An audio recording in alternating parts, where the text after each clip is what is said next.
Hey all, ఈ కార్తీక మాసంలో మ్యాండేటరీగా చేసుకునే నోములు కేదారేశ్వర వ్రతం అని కూడా అంటాము. ఎవ్రీ ఇయర్ కంపల్సరీగా చేసుకుంటాం మేము. ఈ వ్రతానికి 2-3 ఫ్యామిలీస్ కలిపి చేసుకుంటాము. ఈసారి అయితే మా పెద్దనాన్న ఇంట్లో చేసుకుందామని చెప్పి సాయిరామ్ సెంటర్లో కొండపైకి అయితే వెళ్తున్నాము.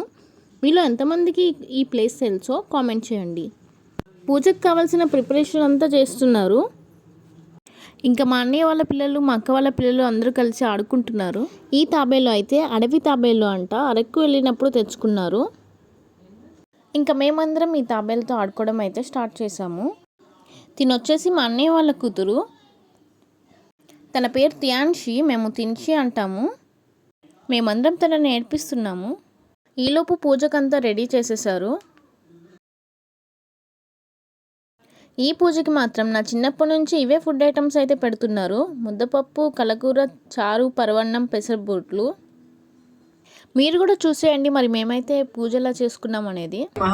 ఓం ఉగ్రాయ నమః, ఓం కపాల్యే నమః, ఓం కామార్ణ్యే నమః, ఓం అంధకాసుర సోదరాయ నమః, ఓం గంగాధరాయ నమః చేయుచుండగా వారి గానము ఘృతాచి మేనకాదులు నృత్యము చేసిరి. ఆ సమయంలో మిక్కిలి సౌందర్యవతి అయిన దేవకన్య రంభ నాట్యము చేసి అందరి ఆ రాశియందు అలంకరించిన ఒక పూర్వమును స్థాపించి 21 సూత్రములు ఆ కలశమునకు చుట్టి పట్టు వస్త్రముల చేత నవరత్నములు బంగారు నగల చేత అలంకరించి ఆ కలశంపై స్వామిని ఆవాహన చేసి గంధ పుష్పాక్షతలతో షోడశోపచారములతో పూజించవలను. 21 మంది బ్రాహ్మణులను పిలిచి ఏర్పాటు చేసి వారిని కూర్చుండ చేయవలను. అక్కడ కేదారేశ్వరుని యథావిధిగా అర్చించి 21 రకములైన పిండి వంటలను 21 రకములైన ఫలములను నివేదించవలను. శ్రీ కేదారేశ్వరుని భక్తితో స్తుతించవలను. బ్రాహ్మణులకు యథాశక్తిగా దక్షిణ తాంబూలములు ఇచ్చి వ్రతకథ పూర్తయిన తర్వాత మేమందరం కొబ్బరికాయలు కొట్టి హారతి ఇచ్చాము. మేమందరం అయితే ఫాస్టింగ్ ఉన్నాము.